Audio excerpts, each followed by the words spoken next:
Hello, everybody. Zongets 134 here. And as always, I'm Average Joe Squad. And welcome to another episode of Remember the Hyphen, the show that we look at comic books, movies, and everything in between. And welcome to the final episode of Spidey-Miss. Totally not filmed. Way in advance. Yeah, no, totally. So, as you know, and as mentioned, admittedly this probably won't take place during the actual anniversary. The first ever podcast Colt and I ever shot, not for Remember the Hyphen, obviously, but when we started doing a podcast, was for the movie Spider-Man Into the Spider-Verse. All I can think of is that fucking terrible lighting. Or lack thereof. We wanted to do a riff track commentary on the original video, but I couldn't get OBS to work properly, but I might try to get that working, because I feel like we could bang that out probably like at a lunch period, just commentating on that, because I don't know what else we would really have to offer to, except where's the fucking lighting, but that are the fact we keep constantly have to be like, no, we're not racist, we like Miles. Which I'm like, I don't know why we did that. I think it's because we didn't want to get yelled at, but anyway. I don't want to get canceled, damn it. Yeah, so the first real anything we ever did was Spider-Man Into the Spider-Verse, and to be honest, we've done a lot this year and this season of Remember the Hyphen, of going back and doing kind of fixing things that we either couldn't do or we wanted to do differently. In this case, I don't really think we're so much as going back and fixing, because I do like that review. You know, I just want to mostly do it because, a certain live-action Spider-Verse is happening this year, which, at the time of this recording, we still haven't seen yet. So we won't even be making comparisons. But next year, supposedly, well, not supposedly, we got word that next year we would be getting Into the Spider-Verse 2, or as it's called, Spider-Man Across the Spider-Verse, which I'm sure you enjoyed the fact that slightly subtle Beatles reference. Yeah. Well, I hope that means Gwen and Miles have like a romance scene set to Strawberry Fields Forever. Oh fuck! Listen, don't even bring that movie up. No, that shitty Across the Universe movie that is ironically enough made by the same woman responsible for Turn Off the Dark. Oh yeah, I always forget about that. Huh.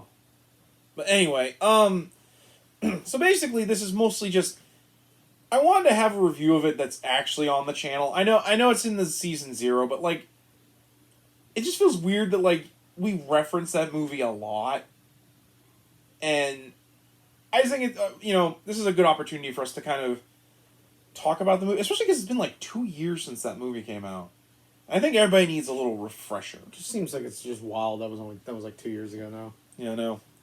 Here we are at 3 seasons worth of Remember the Hyphen. Crazy. So basically, this is just us sitting back and chatting about Remember the Spider-Verse and what's to come when Across the Spider-Verse comes out. Because obviously we're going to go see it. So what were your initial thoughts, if you can remember, like, when that movie was coming out? Like, I'll be honest, the first time I remember hearing about it was you telling me about it. Mm. Like, I hadn't really been paying attention at all. The first I remember hearing about was you had brought it up about us going and seeing it, and the whole ordeal that we went through on Christmas Eve with me trying to get out of work to go see it. Yeah, because I was off that day. And our movie theater had like one last showing at 7:30, and I was trying to get out of work an hour early to go see it. And there was I explained the whole thing in great detail on another video, but like all you're really going to know is there was some serious BS that went on with me trying to get out of work. Yeah. But we ended up going and seeing it. I remember really enjoying it, but I remember when we sat down, we had missed like the first like maybe 2-3 minutes. Yeah. Because it was a rush to get there. It's hard for me to remember exactly what my feelings are, because when this was coming out, I'd seen like a commercial for it, and unfortunately, because of how bad the story this movie is technically based on, I say technically, it's called Into the Spider-Verse, but it's more based on the story Spider-Man, aka the first time the 616 Peter Parker met Miles. but you have to remember, the Spider-Verse is not really that great of a comic. Like, people love it to pieces, and I get why people love it. But at the end of the day, it's a really bad event. Like, it literally it's Dan Slott, so, yeah, everybody knows my feelings on it. Well, it's literally the same thing happening, like, every issue. Like, the heroes get attacked by more loons. Somebody dies. The heroes have to regroup. Like, it's just the same thing for, like, 6 issues. It's terrible. And Spider-Geddon's not much better. So I remember seeing it was getting made, and I was just like, oh, that looks like it's gonna be shit. Then I kept seeing more and more trailers, and I saw the animation, I was like, it looks okay. Like, to be honest, I mostly wanted to see it because, like, I've seen every other Spider-Man film, so I was like, I might as well go see it. And, we get in a minute or two late, I'm like, we probably didn't miss that much. I honestly want to say we only missed, like, the trailers and a little bit of the first monologue with the original Peter Parker, or Miles' Peter Parker. But I remember we watched it, and it got progressively better as we watched. And I remember we came out of that movie theater, we were pretty happy when it came out, because it was... Yeah, we had a good time. Yeah. But, like... So when I went in, I honestly didn't think it was going to be very good. Mostly because And the thing is, at that time, I had really no, like, feelings one way or the other of Miles. And I honestly was worried that they were going to do something bad or something dumb with it. In fact, I had not even known that, like, going in, that Noir, Spider-Ham were going to be in it. I knew Gwen was in it. But I never knew if I didn't see Noir, Spider-Ham, or Penny. Well, I do want to say I did hear Nicolas Cage was going to be Spider-Man Noir, but I hadn't seen what he looked like. But yeah, so when I went in, I did have, like, a lot of trepidation. And oddly enough, I argue it's probably, like, aside from Spider-Man 2, my absolute favorite Spider-Man film. Like, it kind of became, like, for me, the Mask of the Phantasm for Spider-Man, as much as Batman Mask of the Phantasm is for Batman for me. But, like I said, I really love it. So, we're not really going to go into, like, in my opinion, a plot synopsis, because, again, probably most everyone has seen this movie by now. We also covered it, and as much as bad as... I wouldn't even really say bad, as dated as our review of it is in terms of just our AR production quality and just how comfortable we were talking on camera and just kind of like vibing off each other. I would still say it's probably a good review. Yeah, especially given like it's at the very least it's decent. I mean, it's more or less what I would argue is basically a hyphenated review that we're doing now. Granted we talked about like every single detail of that movie. But like, I mostly kind of want to talk about, I think, what they did right. If anything, it needs to be improved. Which I don't even really know if I have flaws with the movie. Because it's honestly kind of perfect. It's one of those movies where I really don't have any sort of complaints about it. And maybe just kind of talking about just stuff overall. So, I guess first thing we'll talk about is the animation, because honestly, it's one... Like, I understand why Disney lost to this movie, because it is one of the most beautifully animated films that, like, I have seen in a long time. Like, I feel like there's been, like, a lot of modern animated films in the last 2 years that have come out, and I don't think they've ever held a candle to this movie. Would you agree? I would definitely probably agree. I would say, granted, I'm biased because I'm a Spider-Man fan, first and foremost. And Disney animation-wise hasn't done a lot of stuff recently that's really knocked me out. Yeah. But to be fair, I haven't watched Disney animation with a lot of keen interest for a long period. So again, I'm a little bit biased. Well, then, like, even like because I've seen trailers, like me and Conta is the newest thing that's coming out. I'm just like, looks fine, but like it I don't know. It just doesn't really interest me, So at the end of the day, I'm just like, well, I'm not really interested, So it's just not for me, Yeah. Nothing wrong with that, but it also doesn't help. But like, I feel like Disney animation has been kind of stuck looking like Tangled or Frozen for like the last couple of years, just because Frozen was like the last really big breakout hit they've had, like Marvel or like Star Wars aside. It's like they've kind of stagnated, in my opinion, in the way they animate things. It's not just that it's a beautiful movie. Like, they do a lot of really, I think, neat animation tricks. From the fact that, like, every Spider-Verse, like, Spider-Person has, like, their own unique animation style. Like, like, the fact that, like, when Miles is Spider-Man, like, up until he, has the leap of faith, he moves in half the amount of frames as everyone else, as if to make him look more stilted, but, like, because, like, Miles and... Granted, Miles, Peter, and Gwen all look pretty, like, similar. Like, they didn't alter their animation that much. But, like, like, Noir, he's drawn in grays and blacks, to the point he almost looks like a silhouette. Penny is, of course, drawn like an anime character, which is hilarious, because, like, it's like she's a badly, like, dubbed anime, where, like, her lips actually don't match up with what her voice is saying. And of course you have Spider-Ham drawn like a Looney Tune cartoon. Those are one of the things I really liked about the animation. The other thing is I really love the way they show, like, the universe altering with all the psychedelic colors. I think, like, and not only that, they do it in a way that doesn't hurt your eyes. Because there's a lot of movies where they just throw colors at you and it hurts to look at. But I don't think this really does that. No, the way they do it is really, really tasteful, in my opinion. Yeah. I remember one of the bigger complaints we had in our original review was that there were a couple sequences that, like, the way they were animated, it was, like, kind of hard to look at. Like, I remember the pop effect. Oh yeah, with the dots. Yeah, was real big. I remember that kind of hurting my eyes, but, like, it wasn't really that bad. It was just kind of, like, more of, like, a minor annoyance than anything else. Plus, I think when you and I rewatched it, like, on their DVDs or Blu-rays, I don't think that nearly was as bad. No, I think a lot of it was just the byproduct of it being on a very, very huge screen. Well, then I almost wonder if the camera they had it on was a little not right. Because there was a couple of times where I thought the screen was a little fuzzy when we watched it, at least if I remember correctly. No, I remember that, honestly, looking back on it. Yeah. I actually love the dot thing, because, like, they draw the animation to make it look like it actually is drawn on a comic book.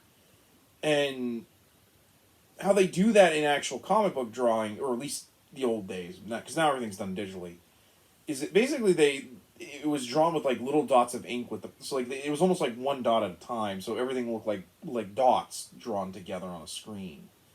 So it was really cool to see those dots, and not only that, it's one of those movies where, like, they try to make it look like a comic book that it doesn't feel forced. Yeah. Like, say, Ang Lee Hulk or Kick-Ass, or even, like, Frank Miller's The Spirit. Because, like, here it works really well. Like, you have, like, the thought bubbles with Miles, and it doesn't feel like it's weird. Especially because, like, the thought bubbles are kind of, like, implied that, like, because he was bitten by the spider, now he's, like, the main character of this comic. So now, like, he's actually feeling like he's been, like, almost pushed to the forefront of this universe, sort of thing. It also helps that they will change, like, to, like, do, like, pure one color. Like, whenever the Prowler is chasing Miles, like, everything seems to turn purple whenever he's hunting him, which I thought was really neat. That sound clip they used for Prowler. Oh, with the sound of the elephants. Yeah. Oh my god, that was so good. I remember every time it happened. That was really, really good. The Prowler looks really great in this too, especially because he's, like, one of the latest Spider-Man villains ever. And they actually made him, like, terrifying. But yeah, the music's really good in it too. Again, going into, like, I mean, granted, a lot of it's just, like, music that, like, Sony had on set, but, like, I know the song that, like, Miles always is singing in there by Macklemore, I think, is who does that. It's Post Malone. Post Malone. Sorry, not really into modern music, so I don't really remember all the names. But the Post Malone song is really good. I like that song, even if it is kind of dirty for Miles to be singing. Do you have anything you want to talk about? positive wise? Like I said, I really like the art style in the film. It really helped, and I appreciate that. Like there was a lot of different differing art styles going on, and they all really kind of blended into one another. Yeah. I don't really think there was one that like negatively contrasted another. Whereas like they all, I think the styles they chose for each character really worked well. You know, so it was kind of like they all kind of like formed like a solid cohesive unit basically with how they all interacted with one another. In addition to just like the differing art styles, like it made each character feel like they had a personality, like they weren't all just stock, basically. Yeah, no, I definitely agree. If I were really complain anything in the animation wise, I will admit some of the villains we see are really weirdly designed. Like I know you and I, Goblin, the Green Goblin, Scorpion. Scorpion was weird looking, yeah. Kingpin. As much as I think the Kingpin's a great villain, like they drew him like he's a meatloaf. Like he looks really he looks like he shouldn't be able to move with how he's designed, like his stumpy little legs and arms. But and he's like, again, built like a meatloaf. But although in my opinion, I think the best villain design hands down was the redesign of Dr. Octopus in this, especially because which we brought up in one of the earlier episodes, is a reference to the original comics where after Doc Ock died, he was replaced with a female version. Only this here's not Carolyn Trainer. This is a completely new character for the franchise, which I would actually love to see Liv actually get brought into the mainstream comics because she was a lot of fun. And I actually really liked her design. What'd you like about her design? The design was very, very unique in my opinion, while also kind of like harkening back to a lot of the previous Ock designs. Yeah. I really liked the colors design on it. And Catherine Hahn was like really, really good voice acting wise. Yeah. Which is it's just ironic. Like I think everybody of the main cast in this movie has basically shown up in the MCU now at this point. I think with the exception of Spider-Ham. Yeah. I can't think of the comedian's name. Mulaney? Yeah, John Mulaney. Thank you. Which oh my god, he is so funny in Spider-Ham. I really like so many people from this have ended up with MCU roles. Yeah. I really also like about Liv. I like that her arms don't look like traditional Dr. Octopus arms. Like I like that they have like this plastic coat covering over them to kind of almost make them look like they're made with plastic. Yeah. Like I really like that. I also like the fact that her hair it was something different. Yeah. I also like that she ties her hair up to almost make it look like she's like the head of like an octopus actually. I love that scene when she first display. And not only that, it's such great design because like I remember when we were watching it the first time, I saw the arms in the background. I'm like, oh, she's Dr. Octopus. Like they actually really do a great job of setting up that she's Dr. Octopus, and it's really really good. They also do a really good job of setting up Miles' uncle as the Prowler. Because like when you see his apartment, you see like swords and hunting like equipment, like you know that he's hunted jungle animals, like he's a prowler. You know, there's a lot of really good like setup and such in this. I also really will admit I liked a lot of the humor in this. Like I never felt any of the humor was forced in this movie. Like even like that scene where Gwen almost calls herself Gwen and she's like, I'm Gwanda. Yeah. Like it comes off as like a very natural, like you're fumbling for a line basically. Yeah. Like even like the puberty stuff with Miles didn't like drag on forever. Like you know, like it didn't overstay its welcome basically. Yeah. And like I never thought we could actually get an actual Spider-Ham in anything. But man, anytime Spider-Ham is on screen, he is like hilarious. Don't worry, I just went to the bathroom and washed my hands. That's why they're wet. No other reason. Here, take this. It's a hammer. It'll fit in your pocket. That's all, folks. Can you say that? Like legally? Like him and Nicolas Cage as Spider-Man Noir are so fucking funny. Like I love quoting Nicolas Cage as Spider-Man Noir because my god. Sometimes I like to burn matches down until it burns my fingers just to feel something. And the fire just goes, oh. We don't choose the ball. We just dance. Like Nick Cage was really good in that role. No. Like, I don't think any of us expected him to be like fantastic as it, but like, I think he surprised a lot of people. You know, it says something that, you know, me as a fan of Spider-Man Noir, despite the fact that they made this Noir a little bit more comedic than he is in the actual comic, I still loved him as Spider-Man Noir. You know, like he really makes it his own thing.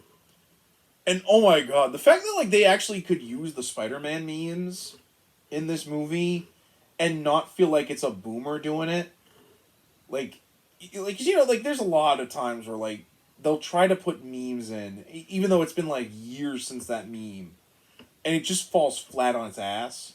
Like here, they do a lot of the memes in it. The one in the credits of him behind the desk, I remember fucking losing it because like that was actually like funny. Or hell, the fucking stinger where they do the meme with Spider-Man 2099. Like by all rights, that should not have worked. Like they, you know, like how they reference the ugly looking popsicle. You know, like I looked worse. Like it just floored me how much those work, and I don't even really understand why they worked here, and when other movies do memes, it falls. Like what would you say would be why they work? I'm gonna be honest. I'm not good enough with writing to really dissect that. I'm not even gonna attempt it.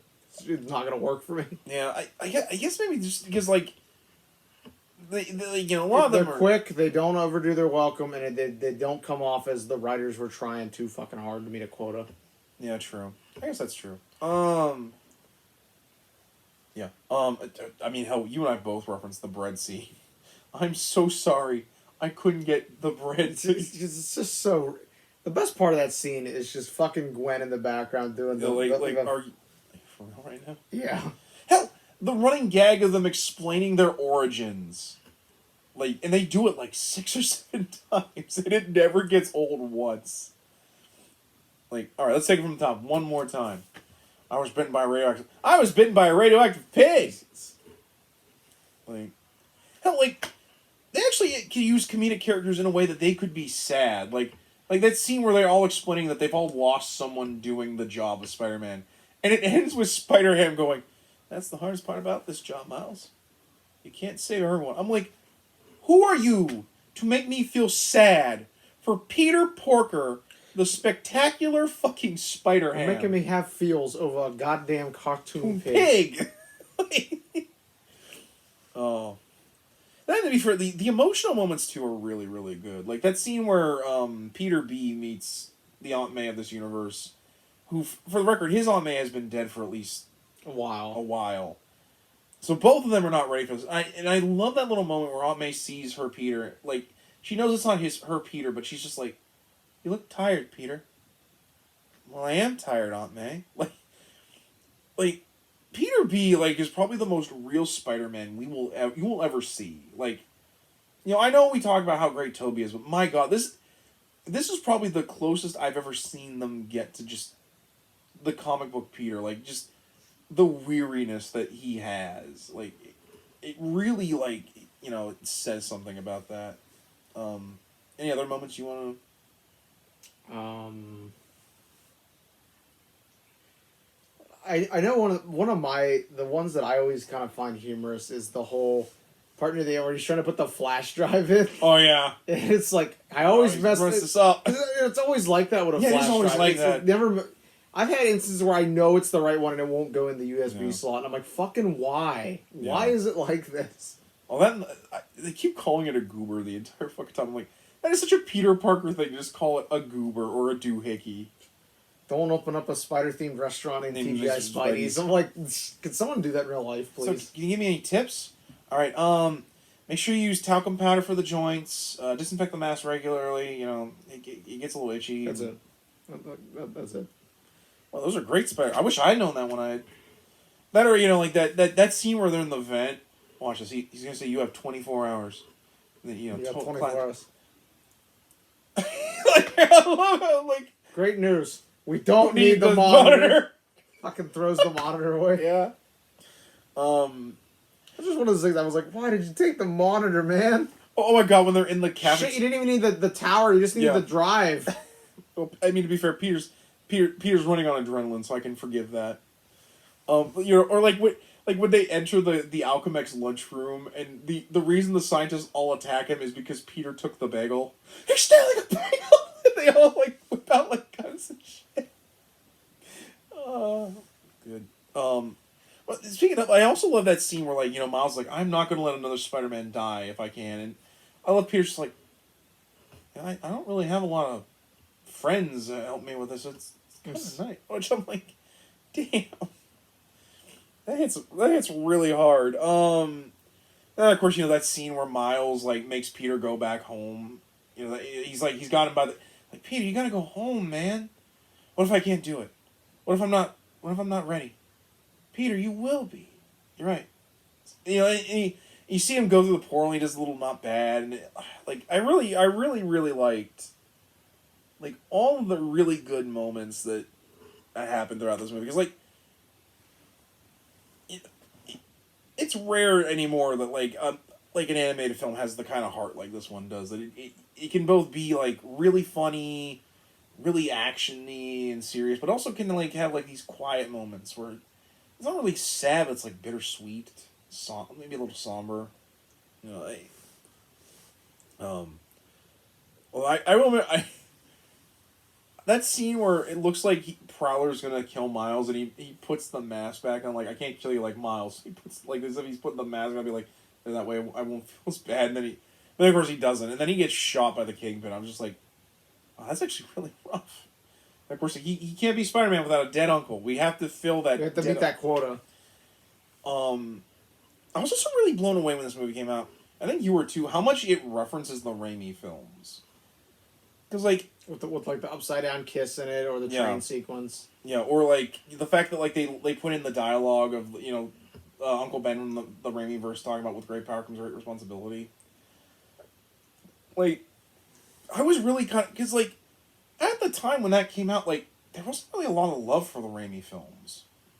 I mean, sure, because I remember when the Tasman films came out, everyone lost their minds. Was no, the Tasman films are so much better than the Raimi films. How did that hold up? Yeah. I mean, granted, because this had come out after Homecoming, so at this point, most people were on the MCU train. So but it was just kind of interesting to me, because I remember you and I both kind of felt that way, that Sony was willing to talk about the Raimi films again. What your thoughts on that? It just showed that over time people have come to appreciate the Raimi trilogy a lot better. Yeah. It kind of makes sense. That's just how it goes, is that people will not appreciate something compared to the newest best thing. Yeah. And then with a little bit of time retrospective, you start looking back and you kind of start appreciating shit a little bit more. Yeah.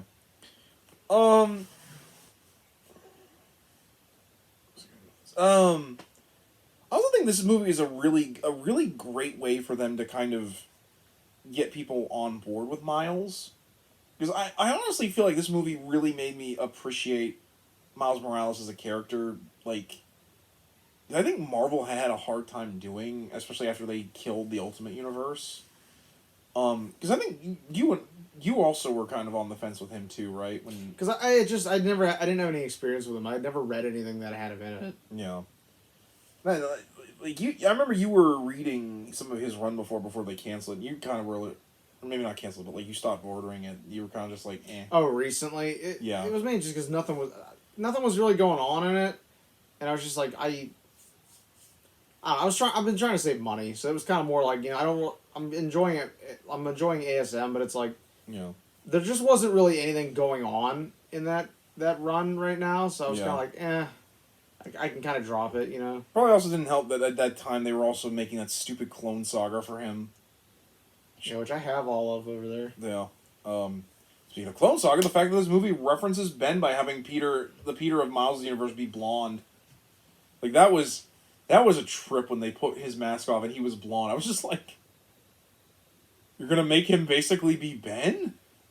Weird flex, but okay.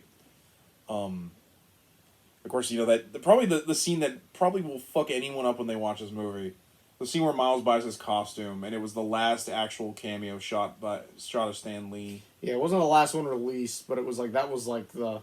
Yeah. I remember that being the last one he had actually like recorded, basically. You know that scene where like, you know, he gives Miles the costume, and he's like, I know it'll fit. Oh, it always fits. Eventually, like that. I don't know, that hit me like. Because that was just shortly after he passed, and it really hit me just like the feeling of like the idea that, you know, eventually, you know, things eventually fit into place. I don't know. It's hard to describe because I just remember I teared up a little bit. It touched a nerve, basically, is what you're saying. Yeah. But no, like I said, it's just, you know, it was just a really, really heartfelt moment, and it really, I think, meshed really well with the whole memo of that movie that, like, anyone can be Spider-Man. You know, you just have to put the mask on and take that leap. Which I think really does get to the idea of the character, that sometimes you don't know what's going to come next, but you just have to take that leap and know that you can get up, sort of thing. Because that was one of the things I really liked, is that they really, really got into the idea that, like, it's not the power or the responsibility that makes Spider-Man the hero he is. It's the fact that, like, no matter what comes his way, both good and for bad, he can always get back up. You know, like, that was why, like, you know, that scene where, like, the Miles Peter, like, is dying, he's like, I'll get back up. I always get back up. You know, like he's saying it to Miles, but I think he's also saying it to himself, because he just knows this probably is it. Speaking of him, what's your feelings on the theory that, like, Peter A was, I guess I always call him Peter A, like, you don't call him Rip Peter? Yeah, Rip Peter. You know, like, the idea that, like, he was kind of becoming, like, the Peter B, the one that, like, because there are some moments where in the film where, like, he seems kind of, like, worn out about the whole Spider-Man thing. Like he was kind of going on a similar path. What were your thoughts there? It's I don't really know how to explain this. It's stuff's like a circle. It happens eventually, whether you want it to or not. If something is meant to happen, it happens. You don't really get an option in that. Yeah, although I feel like if this Spider-Man would probably more, it would have been like him and Mary Jane would have just finally had a family and settled down. Which I will admit, I love the design of this Mary Jane. What are your feelings on that design? I like it. Well, that was one thing I think that was like the only complaint you and I had, was that, like, Peter B never revealed himself to Mary Jane about who he was. I feel like they wanted to do something there where, like, Peter B at least talks to Mary Jane. Mary Jane's like, I know you're not my Peter, but you need to. I don't know, because they've never said anything about that, and there's no deleted scenes for that, so I don't know. Yeah, that's true. I don't know. It might have been just, like, my own, I guess, weird feelings about that. Because, like, it's not like it's even, like, a bad thing that he doesn't. It's just, I always wondered if they were going to do something there. Seeing as how he met, like, the Aunt May of that universe. I do love that Aunt May. She's really fun. Like, aside from the fact that she has to watch her whole fucking house get destroyed. Like, damn.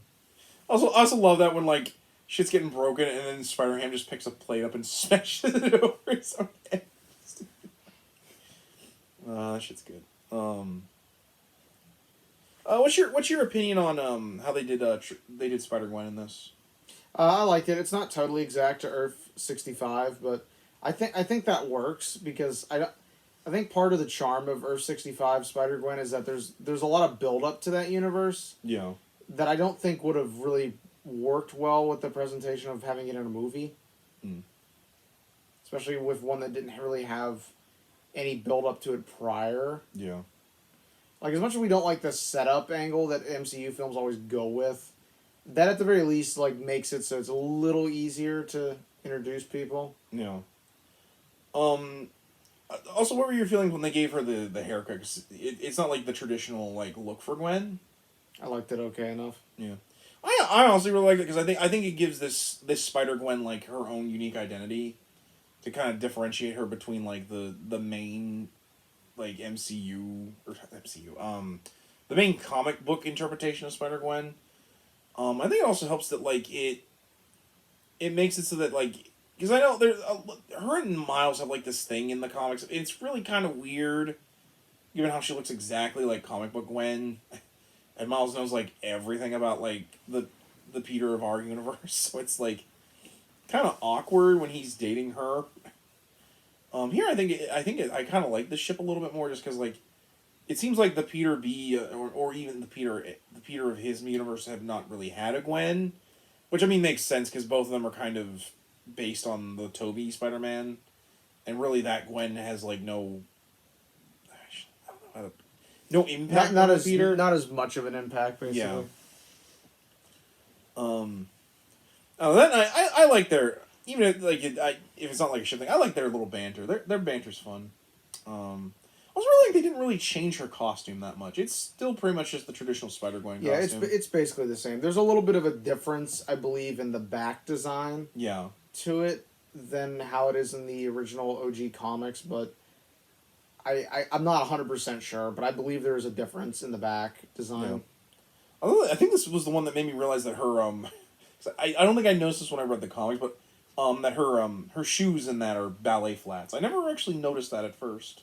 I think you were even had to explain to me that Gwen took ballet, which is why she wears the ballet flats. Yeah. They look really good.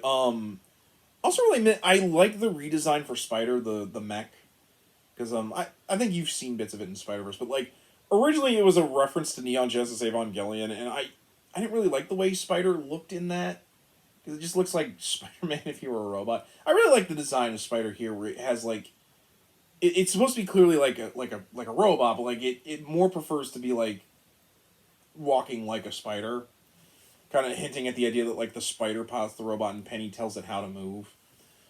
Then I really liked how Spider could like shorten its limbs and stuff, so it could pretend to be like the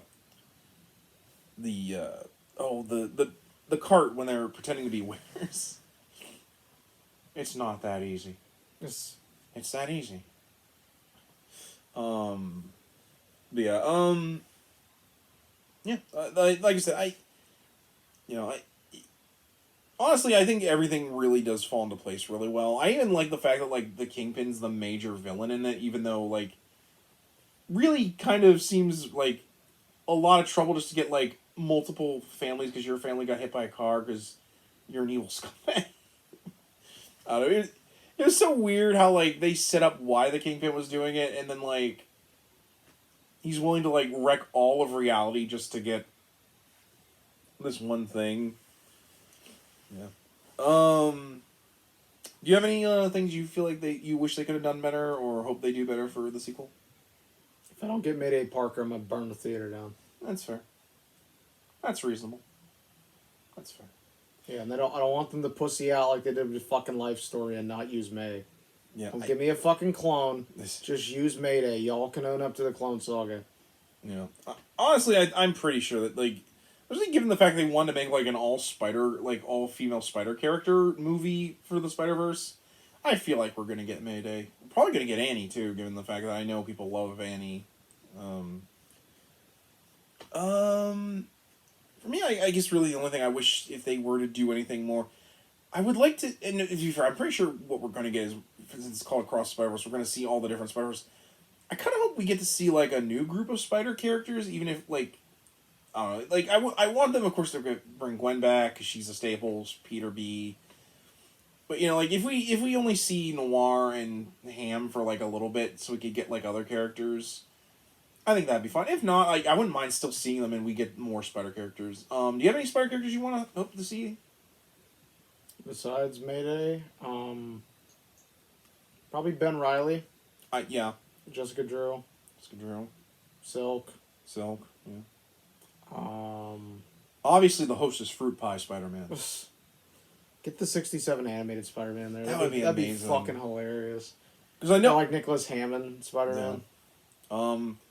pretty much all the ones I want, they've kind of hinted at. I mean, because obviously Miguel O'Hara, the Spider-Man 2099, is going to be a major character in this newer one since he's the character introduced in the Stinger. They're hinting at the fact that we're going to get Japanese Spider-Man and fucking Leopardon, which I'm like, that is so wild to think that they're finally going to, like... Acknowledge that? I mean, they acknowledged him in the Spider-Verse, but man, that was really shitty. Well, they brought him back in the most recent Spider-Verse thing, because he's in it. Yeah. Otherwise, I wouldn't mind seeing, like, some of the really out-of-there stuff from the Spider-Verse. Like, I want to see the fucking cowboy with the horse that can climb up the fucking wall. Get 1692 Spider-Man. Peter Parker. That would be fucking wild. Oh my god, that'd be a deep cut right there. That would be a fucking... Get the one from the Fairy Tales one that I showed you. Oh yeah, that one would be awesome. I hope we get Spiders, man. Because I can't wait for people to be like... Well, you just want to trigger everybody with arachnophobia? Oh, a little bit. Well, no, because I want everyone to be like, Adam... Is that real? Is that real? I'm like, yeah. Yeah, it is. Because I had somebody tag me in that recently on Facebook, and they're like, is this real, Colton? I'm like, yep. Sometimes we won't get to see stuff like... We won't get to see Spider-Hulk. Unless Marvel's really, or Universe is really willing to let the Watch them put Kane in this. God, if they fucking put Kane in there, I'm like, it's gonna be so weird, because I'm like, are they gonna do Kane? Or are they gonna do Scarlet Spider Kane? Yes. Yes, actually, just they can do. Yeah, they could do both. I also hope to God that the villain of Across the Spider-Verse is not fucking Morlun. I don't care about that character whatsoever. If you have to do a vampire character for this, just fucking do Morbius. I don't want to see Morbius either, but I'll take Morbius over Morlun at this point. I don't know. I like, who do you think the villain's gonna be? I don't even know, honestly. Maybe Venom? I don't know. Yeah. It was kind of weird, like, they never brought up Venom once in Spider-Verse. Or into the Spider-Verse. You feel like at some point they would have talked about that. Well, I feel like they're going to do a Venomverse movie. That's probably why they're saving it. That's fair. Well, if they do make an animated Spider-Verse movie, just have Tom Hardy do the voice of Venom. Like you can have Eddie be a different actor, but just have Tom Hardy be the suit. We will need a cape and a mask. You are a pussy. Okay, don't do that, because that'd be weird. Right, just bleep it out. Yeah, just bleep it out. Actually, no, what'll happen? We have Venom, and the symbiote falls off Eddie, and latches onto Spider-Ham. Listen, they'll do like a sinister 100 or something. Yeah. It's like a complete joke. Yeah. And listen, they'll have Barnes in there. They'll have the symbiote one, and he sees a shocker. Oh, and just have him do that fucking line. Shocker! You and I in the theater, we'd probably just die. I do hope they get Christopher Daniel Barnes. Like, that was one of the only other things I didn't like about the first film, was that we never heard, like, Christopher Daniel Barnes as Spider-Man. And I'm like, what's he doing right now? Like, I'm pretty sure you can just get him. Like that was a really big shame. It's like, because now we're getting all the live action Spideys together. At least, I assume for movie. For movie, we didn't get Hammond. They didn't even ask him. No, I just think it's a shame we didn't get to hear one of the most iconic animated Spider-Mans. We didn't even get Josh Keaton, who also did Spidey. I do hope we get to hear both of them with the other Spider-Man in the Spider-Verse. That's one of my other big kind of hopes. Just because I think we deserve to have both live action Spider-Man and also animated Spider-Man. Just Spider-Man all over the place.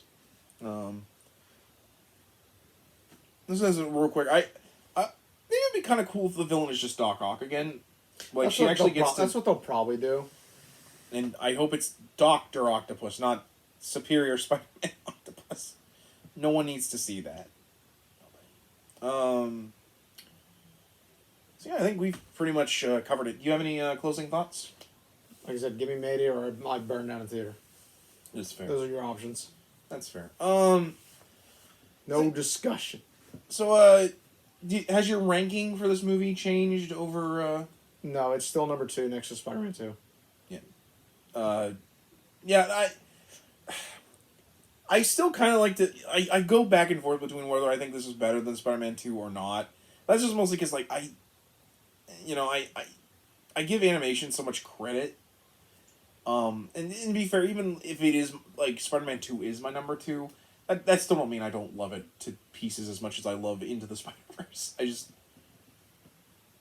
It just did everything I really, really wanted to see in a Spider-Man film. Especially given it's, like, the first animated, like, anything on the live screen for Marvel. Because they absolutely refuse to do, like, almost anything animated. Well, I think that's more Disney just... Not wanting to compete with fucking DC. Which I'm like, you don't have to compete. I can watch both. Like, I will watch both. Like I'll watch the Harley Quinn TV show and I'll watch whatever the fuck you want to do otherwise, but... Of course, it don't help that a lot of what they've done anime-wise has been just fucking ass. Like Ultimate Spider-Man. Like, the only thing I've ever heard anything good of was that one where it had like Squirrel Girl and Miss Marvel and Spider-Gwen all together. Ultimate Spider-Man. That was Ultimate? I thought that was like its own miniseries. That's Ultimate Spider-Man. That was Ultimate? Okay. I'm almost positive that's Ultimate Spider-Man. Okay. But otherwise, there's not much I've heard animated wise that's been very good recently. But yeah, my feelings on the movie have not changed. In fact, I think this movie gets better with age. Like, I think it's gonna be one of those animated films that holds up really, really well as time goes on. Yeah, I think that's gonna wrap it up for this year's Spider-Miss. I always enjoy doing Spider-Miss every year just because, like, it's nice to just talk about this character, especially one that's so important to both you and me. And I'm also... It's also kind of cool because I think this is probably going to be the best Spider-Miss we ever do, just because, like... There's so much fucking content coming out. I think it's going to be a long time before we get more of this, even with Sony announcing they're going to make, like, 3 more MCU Spider-Man films. Although, who can say the future is not set in stone, but... Like, I don't think we're ever going to get the stars to align like it did this year for Spidey-Miss. So yeah, that's probably going to be it. And of course, that's it for, of course, this year's, this is of season 3 of Spidey-Miss. Of course, like last year, we're going to be taking a 2-week break in January, just kind of relax, kick back, kind of plan out what we want to do for this year. We'll shoot some stuff in January, but I mean, we're going to probably be shooting just kind of like more laid-back stuff. We're not really going to focus on too much stuff. Especially like we did earlier this year. Yeah, especially because this is going to mark the last thing we record on the tablet. Because I plan on buying us an actual camera. Not that I don't think this thing has served us well. It has. I just think it's time for us to kind of upgrade. Get an actual camera. Get an actual camera. But yeah, we want to record on the tablet because Spider-Miss is pretty important. We've got the setup right now. So January is going to be when we start experimenting with the camera. We'll probably have this as a backup until we actually make sure we get the bugs all worked out. But yeah, so, as always, I hope you guys' holidays are really good. I hope things are great. I know 2 weeks is going to seem like forever, but, we're on vacation, so.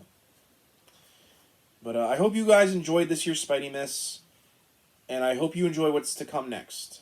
But until then, guys, I'm Zangetsu134. As always, I'm Average Joe Squad. As always, we ask you to remember the hyphen. And take care.